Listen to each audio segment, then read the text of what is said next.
नमस्कार शेतकरी मित्रांनो, बघा आता तुम्हाला महा-डी-बी-टी पोर्टलचे काही भरपूर मोठ्या प्रमाणावर मेसेज पडलेले आहेत. काहींना मळणी यंत्र असेल, ट्रॅक्टर असेल, त्याच्यानंतर इतर काही गोष्टीचे ठिबक असेल, तुषार सिंचन असेल, सर्वच काहींचे मेसेज पडलेले आहेत.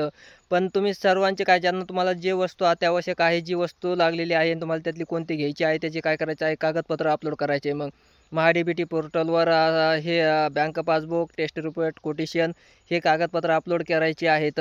आणि ज्यांना लागलंच नाही, ट्रॅक्टर वगैरे लागला आहे आणि लागल्यानंतर मग काय करायचं, कागदपत्र अपलोड केल्यानंतर संमतीपत्र येतं. संमतीपत्र आल्यानंतर तुम्ही काय करायचे आहे, ते वस्तू घ्यायची आहे.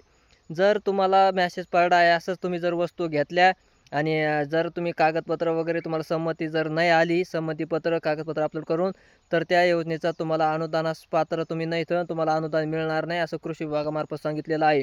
जोपर्यंत तुम्हाला संमतीपत्र येत नाही, तोपर्यंत कोणतीही वस्तू अनुदानास पात्र असणारी शेतकऱ्यांनी घ्यायची नाही. धन्यवाद.